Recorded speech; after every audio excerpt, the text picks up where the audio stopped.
এই চারটে শর্ত, চারটে বিষয় আল্লাহ তাআলা বলেছেন যে চারটে বিষয় যদি তোমার ভিতর থাকে তাহলে তুমি কামিয়াব হবে, তুমি জান্নাতে যাবে, তুমি সাকসেস হবে। চারটির ভিতরে একটা হচ্ছে ঈমান। তো আমরা আলহামদুলিল্লাহ এখানে যারা আছি আমরা সবাই ঈমানদার, আহলে ঈমান। তো ঈমান থাকার কারণে আপনার সাকসেসের জন্য 100 ভাগের ভিতরে 25 ভাগ আপনার ভিতরে আছে। এছাড়া আরো 3টি আছে, এই পুরোটা মিলে হচ্ছে মানে আরো 75% আছে। এটা নিয়ে পূর্ণ সাকসেস হবেন আপনি ইনশাআল্লাহ। So then we go to the next quality, that after Iman is إلا الذين آمنوا وعملوا الصالحات. To have the amal al-salihat, meaning the pious and the good deeds. What is meant by the good deeds? It means that we practice upon the wajibat. We practice upon that which Allah has obligated upon us. وترك المحرمات, and we leave the muharramat. দ্বিতীয় নম্বর হচ্ছে কি, তাহলে আমরা 25% রাখলাম, ঈমান প্রথম আসলে আরো আমাদের আছে। দ্বিতীয় হচ্ছে আমলে সালেহ, আমিলুস সালিহাত, যারা আমলে সালেহ করে। আমলে সালেহ ভালো কাজ, নেক আমল, এর অর্থ কি? আল্লাহ যেগুলি আমাদের উপর অবধারিত করেছেন, যে সমস্ত বিধান দিয়েছেন সেই সমস্ত অবধারিত বিষয়গুলিকে আমল করা, আর যে সমস্ত বিষয় থেকে আমাদেরকে নিষেধ করেছেন, নাহি করেছেন, সেই সমস্ত বিষয় থেকে নিজেদেরকে বিরত রাখা। So the basic foundation of our deen is, as the Prophet ﷺ has mentioned, بُنِيَ الْإِسْلَامُ عَلَى خَمْسٍ. Islam is founded and established upon 5 actions. And again, mashallah, everybody knows. But how many people are not paying zakat? How many people are not, they have the capability, they have the health, but they are not going for Hajj. So I can say that even in relation to the first quality, everybody passed. But in relation to the second quality, maybe only 50% have passed. Wallahu ta'ala a'lam. তো আমলে সালেহ কিছু বলছেন যে আমলে সালেহ কি, আল্লাহর বিধান কি আছে। হাদিসে রাসূল সাল্লাল্লাহু আলাইহি ওয়াসাল্লাম বলেন যে দুনিয়ার ইসলাম আলা খামস, ইসলামের ভিত্তি 5টি। তো এটা হচ্ছে মৌলিক কিছু আমলের কথা বলা হয়েছে, নামাজ, রোজা, হজ, যাকাত, এই 4টি আমল। তো বলছেন যে প্রথম ঈমান যেটা, এটাই তো আমরা সবাই পাশ হয়ে গেছিলাম। কিন্তু এই যে দ্বিতীয় আমলে সালেহ, এর ভিতরে নামাজ পড়ে কিন্তু অনেকে আছে যাকাত দেয় না, আবার অনেকে আছে তার সামর্থ্য আছে, সুস্থ আছে কিন্তু হজে যায় না। তো বলছেন যে দেখেন প্রথম ঈমানের যে প্যারামিটার, সেখানে তো আমরা সবাই পাশ করে গেলাম, কিন্তু এই দ্বিতীয় আমলে সালেহ এইখানে দেখা যাবে যে 50% হয়তো এতে উতরাবে না, বাকি আল্লাহ ভালো জানেন। তো এটাই বাস্তবতা যে আমলে সালেহ প্রথম ঈমান এটা আলহামদুলিল্লাহ আছে, কিন্তু আমলে সালেহ এসে আমরা অনেকেই অনেক আমল করছি না যেটা আল্লাহর বিধান রয়েছে আমাদের উপরে। So now the grade has come lower. Perhaps only 50% of us have 50% of the requirement for the hereafter, for success in the dunya and the hereafter. So still 50-50 is borderline. We need to pass. We need to ensure that there is no doubt about our going to Jannah. There is no doubt about our being successful, removing ourselves from loss.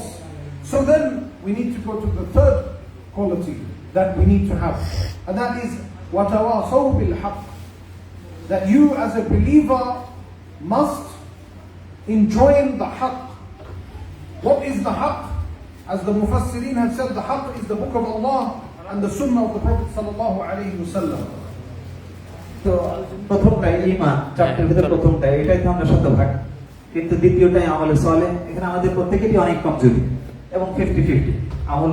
ধরেন দেখা যাচ্ছে যা আল্লাহর বিধান 50-50 আমরা করি সংখ্যায় এবং প্রত্যেকের ব্যক্তিগত ভাবে, কিন্তু আস্তে আস্তে নিচে নামছে। তৃতীয় স্টেপ যেটা, সেটা কি তাওয়াসাউ বিল হক, তৃতীয় বিষয় দুনিয়া আখিরাতে কামিয়াবির জন্য। তৃতীয় বিষয় হচ্ছে হকের, পারস্পরিক হকের কি করা, উপদেশ দেওয়া, তাওয়াসি, জয়েন করা হকের কাজে, হকের মেহনতে। হক কি জিনিস বলছেন? হক হলো কিতাব এবং সুন্নাহ। তাওয়াসাউ বিল হক, এই হক কি এটা স্পষ্ট বলছেন, দেখেন এটা তাফসীর, গুরুত্বপূর্ণ তাফসীর। হক হলো আল কুরআন, আল্লাহর কালাম, আল্লাহর কিতাব এবং নবীজির সুন্নাহ, কিতাব এবং সুন্নাহ, এটা হচ্ছে হক। And we, in addition to this surah, we are aware that we are the ummah of da'wah, ummah of da'wah. We are ummatan wasata. We are the middle nation. Allah subhanahu wa ta'ala has given the responsibility. When the Prophet sallallahu alaihi wasallam was here, he said clearly, La nabiyya ba'di. There is no nabi after me. And Nabi also includes Rasul, because the level of Rasul is higher than Nabi. Every Rasul is a Nabi, but not every Nabi is a Rasul. এই আয়াতের ব্যাখ্যায় উনি বলছেন যে তাওয়াসি মানে হচ্ছে পরস্পরকে দাওয়াত দেওয়া। এই দাওয়া, এই উম্মতকে বলা হচ্ছে উম্মতুদ দাওয়া। এই উম্মতের নাম কি? দাওয়াতের উম্মত। মানে এই উম্মতের প্রত্যেকটা ব্যক্তি দায়ী। তার কারণ কি বলছেন? কারণ রাসূলুল্লাহ সাল্লাল্লাহু আলাইহি ওয়াসাল্লাম বলেছেন লা নাবিয়্যা বাদি, দেখো আমি সর্বশেষ নবী, সর্বশেষ পয়গম্বর, আমার পরে কোনো নবী নাই। বলছেন নবী নাই মানে রাসূলও নাই, কারণ নবী তো নিচে, রাসূল তার উপরে স্টেপের। তো নবী নাই মানে রাসূল নাই, নবী এবং রাসূল নাই। আমাদের নবীর পরে কোনো নবী এবং রাসূল নাই। এই উম্মতকে নবীদের সেই দায়িত্ব দেওয়া হয়েছে, দাওয়াতের দায়িত্ব। The reason I mentioned the difference between Nabi and Rasul is because unfortunately in the times that we are living in, there are many groups who claim to be part of the Muslims, but they are in fact murtad. They have nothing to do with Islam. And from among them is the Qadiani. Mirza Ghulam Qadiani from India, he said that he said the hadith of the Prophet sallallahu alaihi wasallam is La nabiyya ba'di, ana lastu nabi, ana rasul. বলছেন যে এই কথাটা আমি এই জন্য বললাম নবী এবং রাসূলের কথা, কারণ বর্তমান সময়ে অনেকেই নামধারী মুসলিম, তারা নিজেদেরকে মুসলিম দাবি করে, কিন্তু তারা এই কথা বিশ্বাস করে না যে রাসূল আকরাম সাল্লাল্লাহু আলাইহি ওয়াসাল্লাম মুহাম্মদ সাল্লাল্লাহু আলাইহি ওয়াসাল্লাম সর্বশেষ পয়গম্বর, খাতামুন নবিয়্যিন। যেমন ইন্ডিয়ার আপনারা জানেন পাঞ্জাবের কাদিয়ানের গোলাম আহমদ কাদিয়ানি, সে এই কথা দাবি করেছে যে সে রাসূল। তাকে যখন বলা হয় যে রাসূল সাল্লাল্লাহু আলাইহি ওয়াসাল্লাম বলেছেন লা নাবিয়্যা বাদি, আমার পরে কোনো নবী নাই, বলে আমি তো নবী না, আমি তো রাসূল। নাউযুবিল্লাহি মিন যালিক। Fabarakallahu feekum, yani the responsibility of at-tawasaw bil haqq, it encompasses everything related to haqq. This means that the responsibility of calling the non-Muslims, it falls on our shoulders.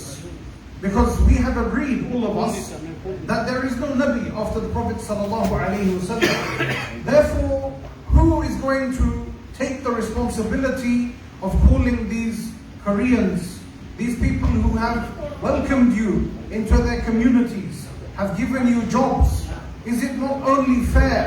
Is it only a way of thanking and showing gratitude to them that you share with them the beauty of Islam? তো এই আয়াতে তাওয়াসি বিল হক মানে হকের দাওয়াত দেওয়া, এর সঙ্গে related যে আমাদের সকলের দায়িত্ব, যেহেতু আমাদের নবীর পরে, আমাদের নবীজির পরে আর কোনো নবী এবং রাসূল নাই, এই জন্য উম্মত হিসেবে প্রত্যেকের উপর দায়িত্ব। বিশেষভাবে আমরা কোরিয়ায় আছি, কোরিয়ানরা আপনাদেরকে অনেক সুবিধা দিচ্ছে, তো কৃতজ্ঞতা স্বরূপ তাদেরকে আমরা কি দিতে পারি? তাদেরকে আমরা টাকা পয়সা দিতে পারি না, এবং তাদেরকে আমরা দুনিয়াবি কি সুবিধা দিব? আমরা সুবিধা নিচ্ছি, তো আমরা তাদের কাছ থেকে আমরা দুনিয়া নিচ্ছি, আমরা তাদেরকে দিন দিতে পারি, আমরা তাদেরকে ইসলামের দাওয়াত দিতে পারি। প্রত্যেকের আমাদের কর্তব্য আমরা যেন তাদেরকে ইসলামের দাওয়াত দিই, ইসলামের পরিচয় তাদের সামনে তুলে ধরি। Nobody is saying that what you have done, having come here, left your countries, Indonesia, Bangladesh, Tunisia, whichever country you come from, that coming here is a bad thing. No. In fact, we find in the Khair al-Qurun, we find in the previous nations, as we mentioned earlier, the Tabi'een traveling to Indonesia, traveling to India for the purposes of the dunya, for the purposes of business. But they did not only take, they also gave.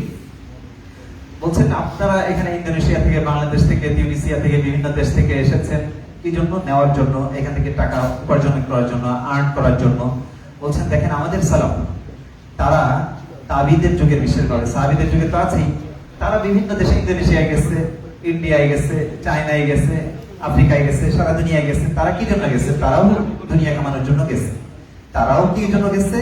তারা ব্যবসা করার জন্য, earn করার জন্য, বিভিন্ন লক্ষ্য নিয়ে তারা গেছে। কিন্তু তারা শুধু নিয়ে আসেন নাই, তারা যেভাবে তারা আয় উপার্জন করে এসেছেন, আবার সেখানে ইসলামকে দিয়ে এসেছেন। তো আমরাও এখানে যে আসলাম শুধু নেওয়ার জন্য আসলে এটা ভুল হবে। আমাদের এইখানে এদেরকে দিয়ে যেতে হবে। কি দিয়ে যেতে হবে? ইসলাম দিয়ে যেতে হবে। So my brothers, it is not fair that we are selfish and that we deprive these people of the beauty of Islam. About da'wah, I can talk for a long time, but I only have a few minutes left. But coming back to the surah, we say that to be 75% successful in this dunya and in the hereafter, we must have these three qualities: al-iman, al-amal al-salih, wa tawasaw bil-haqq. When you make tawasi bil-haqq, when you invite people to the truth, you will face tribulations, you will face tests. And that is why Allah subhanahu wa ta'ala in this surah, iqtarana, He joined between at-tawasi bil-haqq and at-tawasi bil-sabr together in one phrase. He did not separate them, because it is only natural that when you give da'wah, you will suffer. And when you suffer, you must have patience. তো এটা আসলে fair হবে না যে আপনি দেশে আসলেন শুধু নিয়ে যাবেন আর কিছু দিবেন না। অবশ্যই এখান থেকে যেমন আমরা নিচ্ছি, এখান থেকে আমরা অনেক উপকৃত হচ্ছি, আমাদের অবশ্যই চিন্তা করতে হবে কিভাবে তাদেরকে উপকৃত করা যায় এবং দিব। আপনারাই বললেন যে আমরা তাদেরকে ইসলাম দিব, সুতরাং ইসলামের দাওয়াত তাদেরকে দিতে হবে। এরপরে আমরা আয়াতে ফিরে আসি। আয়াতে বলা হচ্ছে তাওয়াসাউ বিল হাক্কি ওয়া তাওয়াসাউ বিস সবর। যখন আপনি দাওয়ার কাজ করবেন, যখন আপনি ইসলামের পথে আহ্বান করবেন, অবশ্যই বিভিন্ন রকম মুসিবত, বিভিন্ন রকম বাধা বিপত্তি আপনার সামনে আসবে। তখন আপনাকে কি করতে হবে? অবশ্যই সবর করতে হবে। এবং এটা ভাবার কোনো কারণ নাই যে আপনি দাওয়ার কাজ করবেন আর কোনো বাধা বিপত্তি আসবে না। অবশ্যই আসবে, ফেস করতে হবে, নানান রকম বাধা আপনার আসবে। এবং কারণ কি? কারণ আল্লাহ তাআলা দুইটাকে একসঙ্গে মিলিয়ে বলেছেন। তাওয়াসাউ বিল হাক্ক কথা, এটা কিন্তু আলাদা আয়াত না, এক আয়াত। আগেরগুলো আলাদা আলাদা আয়াত, এই দুইটা কিন্তু চারটার ভিতরে এই দুইটাকে একসঙ্গে বলা হয়েছে। সুতরাং এটা মাস্ট, এটা হবেই যে আপনি দাওয়ার কাজ করবেন, বিভিন্ন ধরনের বাধার সম্মুখীন হবেন, কিন্তু এবং বিভিন্ন রকম বিপদ আসবে। তো সেক্ষেত্রে আপনাকে সবর করতে হবে। যদি আপনি 100% সাকসেস হতে চান, আপনি দুনিয়া এবং আখিরাতে কামিয়াব হতে চান, তাহলে যেভাবে 100% ঈমান আপনার ভিতর আছে, ঈমানের সাথে সাথে বাকি 75% যা প্রত্যেকটা যদি ধরা হয় 25% করে, তাহলে এই তিনটি কোয়ালিটিও আপনার ভিতর আনতে হবে। So the greatest reward when you practice these four qualities is that you are 100% successful in the dunya and in the akhirah. And only by doing these four things will you obtain that. A person may say, well, I am not an alim, I am not a scholar, I am not a da'i. How can I call? How can I make a tawasi bil haqq? The first thing we have to understand is that Allah subhanahu wa ta'ala is laysa bil dhallamin lil abid. Allah subhanahu wa ta'ala is not a tyrant. He does not make conditions and then make it impossible to achieve the conditions. Okay? তো এখন যদি আপনি দুনিয়া এবং আখিরাতে শতভাগ কামিয়াব হতে চান, আপনাকে এই চারটে কোয়ালিটি আপনাকে হাসিল করতে হবে। কথা হচ্ছে, অনেকে মনে করছেন আপনারা এখানে যে আমি কোনো আলেম না, আমি কোনো স্কলার না, আমি কিভাবে মানুষকে দাওয়াত দিব, আমি কি করে দায়ী হব, আমি কি করে মানুষকে ইসলামের পথে ডাকবো। বলছেন যে দেখেন, আল্লাহ তাআলা এই বিধান দিয়েছেন সবার জন্য, শুধু আলেমদের জন্য না। আর আল্লাহ যখন কোনো দাওয়াতের হুকুম দিলেন, বিধান দিলেন, আল্লাহ সুবহানাহু ওয়া তাআলা মানুষের উপর জুলুম করেন না। হ্যাঁ, সুতরাং যে আপনার জন্য অসম্ভব, আপনি ডাকতে পারবেন না মানুষকে, আলেম হয়ে তারপরে দাওয়াত দিতে হবে, এই কথা না। বরং প্রত্যেকটা মানুষের উপরে এই দায়িত্ব রয়েছে, প্রত্যেকটা মুসলিমের উপরে। And this was instructed to us by and clarified by the Prophet Muhammad sallallahu alayhi wa sallam when he said in the hadith that can be found in the Sahih of Imam al-Bukhari, "Ballighu anni walau ayah." Convey from me even if it be one verse. The scholars, they say that this hadith contains three things. Balligh يعني تكليف, عني تشريف, ولو آية تخفيف. সুবহানাল্লাহ। আর শেখ বলছেন, তাহলে আপনি কিভাবে মানুষকে ইসলামের পথে ডাকবেন, আপনি দাওয়াত দিবেন, আপনি সাধারণ মানুষ হয়ে, আলেম না, স্কলার না। বলছেন দেখেন, রাসূলুল্লাহ সাল্লাল্লাহু আলাইহি ওয়াসাল্লাম কি বলেন? রাসূল বলছেন, বাল্লিগু আন্নি ওয়ালাউ আয়া, তুমি আমার পক্ষ থেকে একটি আয়াত হলেও পৌঁছে দাও। তো এখানে তিনটা শব্দ, বাল্লিগ, তাকলিফ। বাল্লিগ এখানে নির্দেশনা যে তুমি পৌঁছে দাও। Prophet sallallahu alaihi wasallam himself has given each and every one of you this responsibility. আর দুই নম্বর আন্নি, এটার ভিতরে তাকরিম, সম্মাননা, যে আল্লাহ রসুলের পক্ষ থেকে আপনি পৌঁছাবেন, আল্লাহ রসুলের আপনি প্রতিনিধি, এটা আপনার জন্য কত বড় সম্মান। আর তৃতীয় নম্বর আয়া, এটা Tahfiz. Then anni is tashrif. Tashrif is that you are doing this, you are the ambassador of the Prophet Muhammad sallallahu alayhi wasallam. How great is this responsibility, that you are given this responsibility by the greatest of creation sallallahu alayhi wasallam. তো এটা তো বুঝেছেন যে আন্নি তিনটা শব্দে তিনটা শিক্ষণীয়। যে প্রথমটা বাল্লিগ, এর অর্থ পৌঁছাও, এটা আপনার উপর দায়িত্ব, বোঝা। দ্বিতীয় শব্দ আন্নি, আমার পক্ষ থেকে এটা অনার, আপনার জন্য, যে আপনি যখন দাওয়াতের কাজ করছেন আপনি রাসূলের প্রতিনিধি। আর তৃতীয় শব্দ আয়া, এটা তাফসীর, আপনাকে বোঝা হালকা করে দেওয়া হলো, যে একটা আয়াত হলেও সামান্য যা জানো তুমি সেটাই তুমি পৌঁছে দাও। So this encompasses everybody. This is the responsibility of everybody here. Every one of us, by the grace of Allah subhanahu wa ta'ala, knows one ayah, two ayah, three ayah. Whatever you know, that is enough to convey to the next person. وبهذا أكتفي.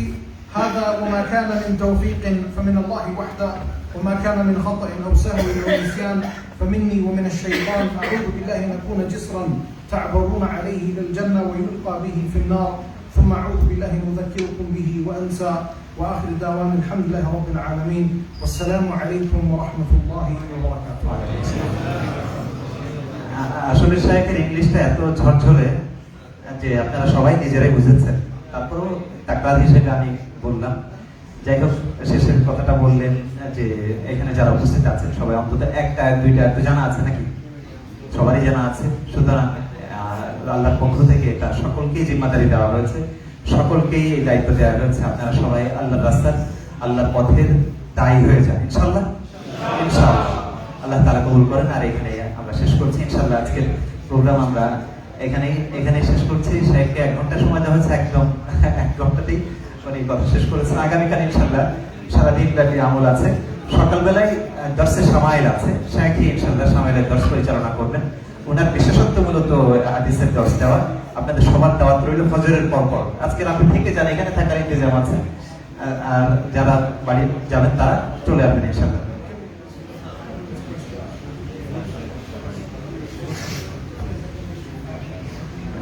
আপনারা অনুমতি দিলে উনি কি,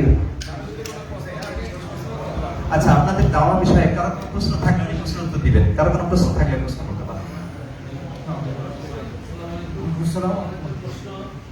আমি আপনাদের ছবি তুলে ফেসবুকে সোশ্যাল মিডিয়ায় শেয়ার করি, আপনাদের অনুমতির বাইরে রেখে বুঝতে পারবো? لو أخذ صورة وبغير إذنكم لو نشر في الفيس هذا هل يجوز أم لا؟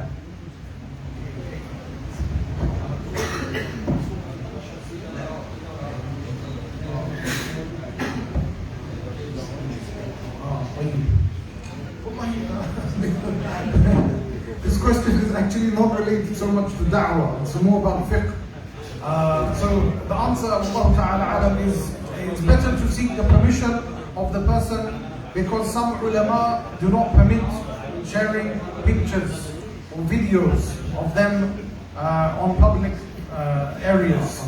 So if you know that the shaykh, the alim, the scholar, he is okay, he has videos on YouTube or somewhere, then there is no problem, because he himself has put some videos. But if you know that the scholar doesn't have and doesn't like, then it is better not to do so. জাযাকুমুল্লাহ। Faisal ভাই প্রশ্ন করেছিলেন, উত্তর দিয়েছেন শায়েখ, যে মূলত এটা তো ফিকহি বিষয়, মাসলা মাসাইল, আর দাওয়াতের বিষয় না।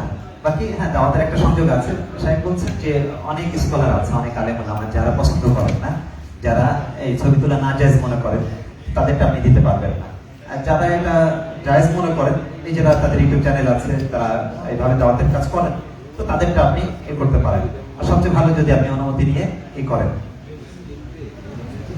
আর কার কোনো প্রশ্ন আছে 5 মিনিটের ভিতরে? হ্যাঁ, বিভাদ ভাই।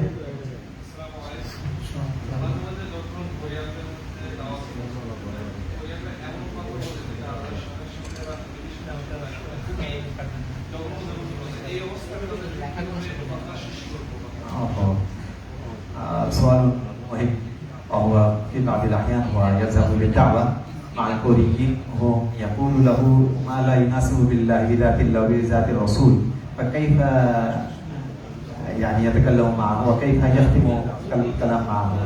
هذا الأمر يعني ميسر حسب ما فهمت, as I understood that the brother is going and speaking to some non-Muslims, and sometimes these non-Muslims say bad things about Allah and say bad things about the Prophet, peace be upon him, etc.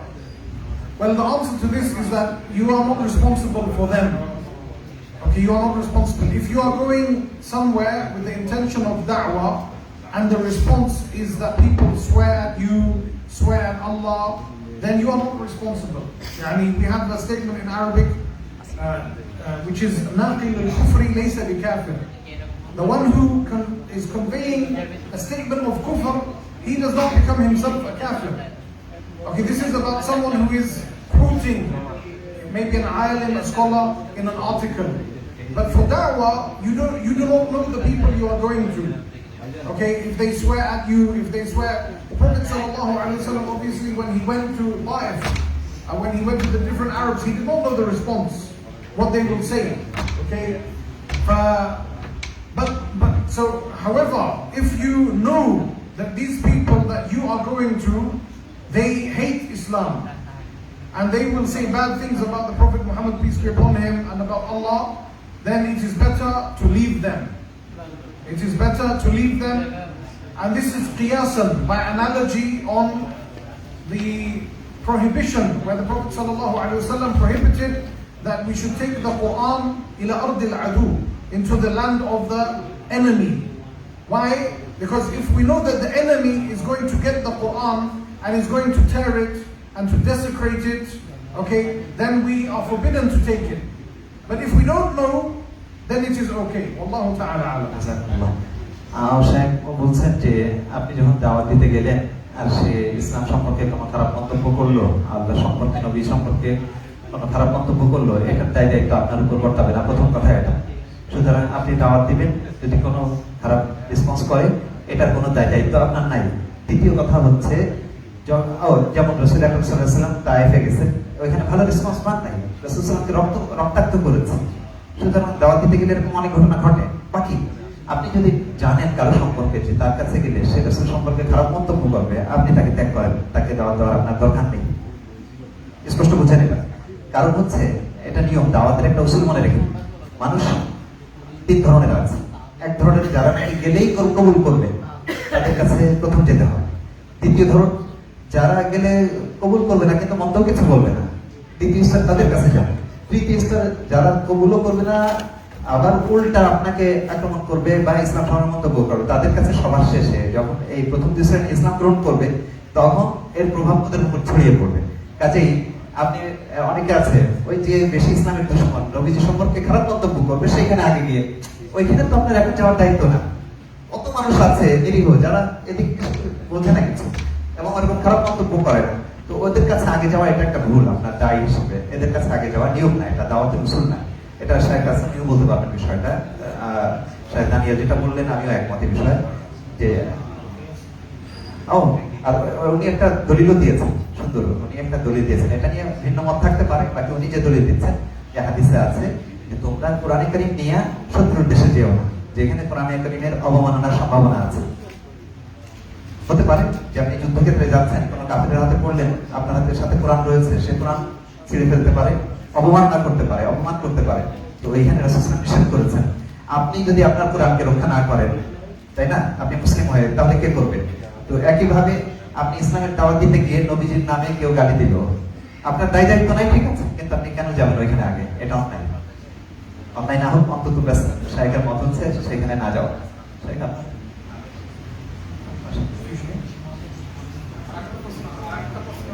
আমরা last প্রশ্ন নিব।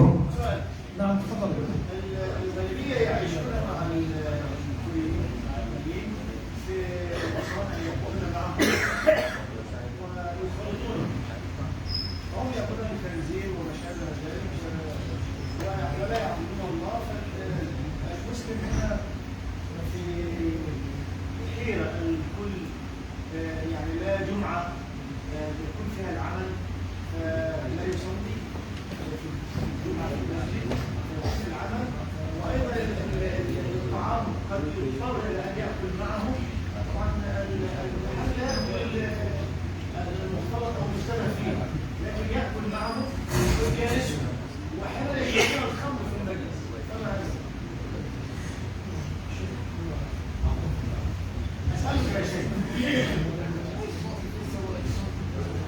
طيب هنا يعني the question that was posed is that here in Korea, by nature of our working with Koreans, some brothers, they mix with them, they eat with them, sometimes they miss the Jum'ah, sometimes the food that is being eaten is pork or other things which are haram, and sometimes there is also alcohol present.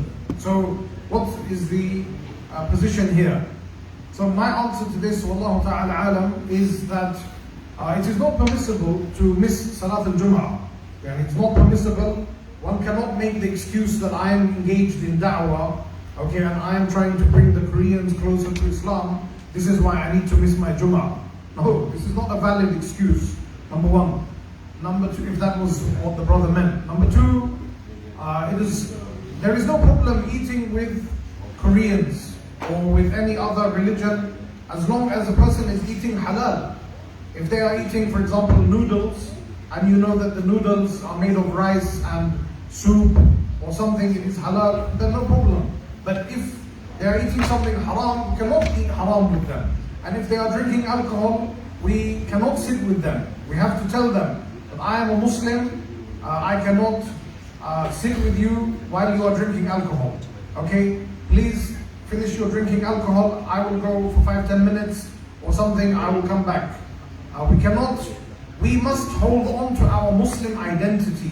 This is a very important thing. And one thing that really irks me, that really annoys me, is that when it comes to Muslims, we are willing to compromise on everything. We are willing to leave our Jum'ah, we are willing to eat with alcohol present, and so on and so forth. But I never saw this, and I have been occupied, and I have been very much a part of international interfaith conferences. I never saw this from the Jews.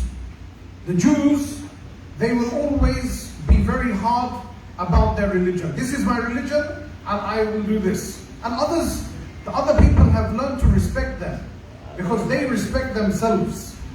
But unfortunately, we as Muslims, we are willing to give everything up, and so nobody respects us. এখানে মিশরীয় একজন শায়েখ আছেন, শেখ সাদি, উনি প্রশ্ন করেছেন খুবই জটিল, যে দাওয়াত দিতে গিয়ে উদারতা দেখাইতে হয়, উদার হইতে হয়। কোরিয়ান বন্ধুদের সঙ্গে, যারা সহকর্মী, তাদের সঙ্গে আমরা একসঙ্গে চলাফেরা করি, তাদের সঙ্গে চলতে গিয়ে, তাদের সঙ্গে কাজ করতে গিয়ে, জুমার নামাজ যদি পড়তে যাই, তাহলে তাদের মনে একটাই যে এত কট্টর, অনেক সময় এরকম বলতে পারে, এই জন্য জুমা ত্যাগ করা এটা কি ইসলামের জন্য ভালো হবে, কিংবা এটা করবে কিনা। এটা তো অ্যাবসলিউটলি নট, তাই তো? এটা কখনো হতেই পারে না, শায়েখ বলছেন অসম্ভব। আপনার এটা কখনো হতে পারে না যে আপনি জুমা ত্যাগ করবেন এই উদ্দেশ্যে যে ইসলামের ফায়দা হবে, কিসের ইসলামের ফায়দা হবে। এটা আপনার আল্লাহর পক্ষ থেকে ফরজ, সুতরাং এটা আপনাকে করতেই হবে, জুমা ত্যাগ করা যাবে না কোনো অবস্থায়। আর দ্বিতীয় আরেকটা বিষয়, কোরিয়ান বন্ধুদের সঙ্গে একসঙ্গে খাইতে বসলে তারা অ্যালকোহল খায়, মদ খায়, এই সময় কি করবো? বলছেন যে আপনি বন্ধুদের সঙ্গে অবশ্যই খেতে পারেন, কোরিয়ান সহকর্মীদের সঙ্গে হালাল খাবেন, নুডলস খাওয়া যায়, রাইস খাওয়া যায়, ফিশ খাওয়া যায়, অনেক কিছু খেতে পারেন, কিন্তু আপনি অ্যালকোহল খেতে পারেন না। যেমন অ্যালকোহল খেতে পারবেন না, যখন অ্যালকোহল খাওয়া হয় তখন সেখানে আপনি থাকবেন না। বলছেন যে উঠে যাবেন, এটা আপনার মুসলিম ব্যক্তিত্ব, আইডেন্টিটি, আপনার আত্মপরিচয়, এটা আপনাকে ধরে রাখতে হবে। বলছেন যে খুব দুঃখজনক, অনেক ইসলামী দায়ী আছে বর্তমান দুনিয়ায় যারা এমন ছাড় দিতে দিতে অনেক বেশি ছাড় দেয়, অথচ জিউস পিপল যারা ইহুদিদের কথা বলছেন, যে উনি বিশ্বের অনেক জায়গায় ইন্টারফেথ ডায়ালগে গেছেন, বিভিন্ন ধর্মের মানুষের সঙ্গে কথোপকথন এবং একসঙ্গে বসা, কিন্তু কোথাও উনি কোন ইহুদিকে দেখেন নাই যেরকম ছাড় দেয়। তারা খুব অটল, তারা যেমন, আমরা যেমন হালাল হারাম আছে, ওদেরও কিন্তু হালাল হারাম আছে। ওদের কখনো কোনো অবস্থাতেই তারা সামান্য সন্দেহজনক ওদের ধর্মে এমন খাবার তারা খায় না। বিভিন্ন মিট জানেন যে পুরো আমেরিকা এবং ইউরোপে কে একটা চিহ্ন আছে ইহুদিদের খাবারে, ওরা ওর বাইরে, এবং ওরা জবাই করা ছাড়া খায় না। আমরা যেমন ধরেন কোরিয়ায় কি খাই, আমরা আমাদের যেমন ওই যে স্টাডিং করে, ওরা স্টাডিং করাই পশু খায় না, ওরা কিন্তু পূর্ণ জবাই করে তারপরে মাংস খায়। এটা তথ্য নিয়ে দেখেন জিউস, এবং বলছেন এই কারণে তারা যে, এর কারণে তাদের বদনাম হয় না, তাদেরকে মানুষ রেসপেক্ট করে, যে ধর্মে অটল আছে।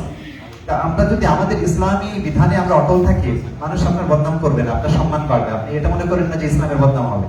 আপনি যদি আপনার ধর্মে দৃঢ় থাকেন ইসলামে, ইনশাআল্লাহ এর দ্বারা আপনার সুনামভাবে আপনার ব্যক্তিত্ব এবং আপনার আত্মমর্যাদায় তার থাকে। Okay, so I just want to finish the answer, and that is to add أولا أقول بالعربية لأن the question asked me in Arabic, so it is only correct to respond in Arabic. فأقول لا يجوز أن تجلس في مكان يشرب فيه الخمر، ولا يجوز أن تترك صلاة الجمعة بحيلة الدعوة أو بحيلة أنك يعني مشغول في الدعوة أو شيء، هذا لا يجوز أبدا. وأنا أعطيت مثال أيضا ما حصل معي في بعض المؤتمرات. I will just recount a story that happened with me once. As you all know, I'm from the United Kingdom, and at this time when it happened, the Queen of England was still alive, and the heir to the throne was Prince Charles, who is now King Charles. And I used to work in the Kuwait Ministry of Awqaf, and he came for a state visit. Al-Muhim, the ulama and many of the scholars, when his wife came, Camilla, his wife is called Camilla. قلت تتكلم بالعربية؟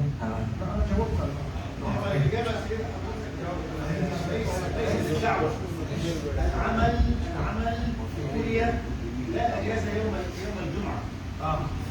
فالناس يعملون العمل ليس الدعوه. طيب. أنا ما سمعت إنه. طيب لا هو يعني هذا if a person is working in a job، لو واحد يعمل في وظيفة وليس عنده فرصة لصلاة الجمعة، كل الناس طبعا في يعني أولا من آداب المفتي والمستفتي أن لا يسأل أجنبي. أنا لا أعرف الأحوال هنا، فالأولى أن تسأل المفتي هنا. لا أنا لا أعرف أحوال يا شيخ. أولا أقول هذا، ثم أقول إذا كان واحد يعمل في وظيفة لا يستطيع أن يؤدي حقوق الله عز وجل فلا يجوز أن يستمر فيه، والله تعالى أعلم. يبحث عن بديل، يسأل الله عز وجل أن ييسر له ذلك. هذا جوابي. وكما ذكرت لكم الأولى أن تستفتي المفتين هنا. মিশরীয় শেখ সাদি বলছেন যে অনেক অধিকাংশ এখানে জুমা নামাজ পড়তে পারে না। এটার উত্তর উনি বলছেন যে পারে না কেন, কি এইখানে যারা স্থানীয় মুফতি নিয়ম হচ্ছে তারা উত্তর দিবে, আমি এখানে উত্তর দিতে চাই না। কিন্তু উনি জোর করছেন, বলছেন যে আমার তো বুঝে আসে যে আল্লাহর হক যেখানে আদায় করা যায় না সেই চাকরি করার দরকার। ঠিক আছে।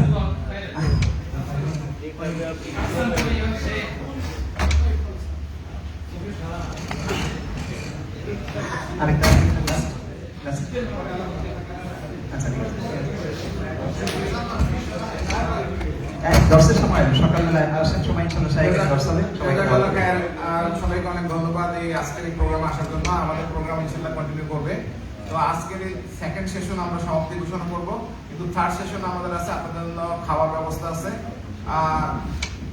তারা যারা ওলামা আছেন তারা এই আড়াই ফোরে চলে যাবেন, আর যারা সাধারণ ভাইরা আছেন তারা 3 জায়গায় চলে যাবেন খাওয়ার জন্য। খাবার ইনশাআল্লাহ রেডি হয়ে গেছে, আপনারা ওখানে খাওয়ার ব্যবস্থা করবেন, এবং রাত্রে আজকে থাকার ব্যবস্থা আছে। সবাইকে আবার সকালবেলা আপনারা যদি থাকেন তাহলে এবং কালকে আমাদের বিকালে পর্যন্ত বিকাল এবং রাত্র প্রোগ্রাম আছে। জোহরের পরে আমাদের সেই প্রোগ্রাম আছে।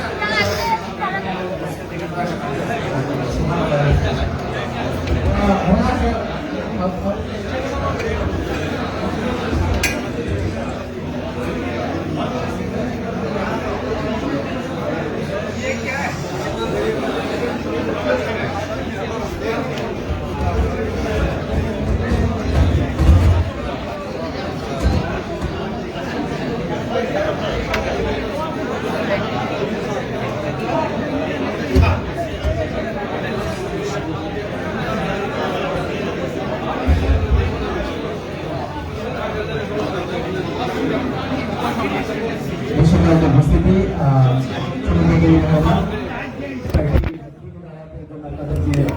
আকর্ষণ করছে আগামী 18 সেপ্টেম্বর বুধবার এখনো লাইভ চলে।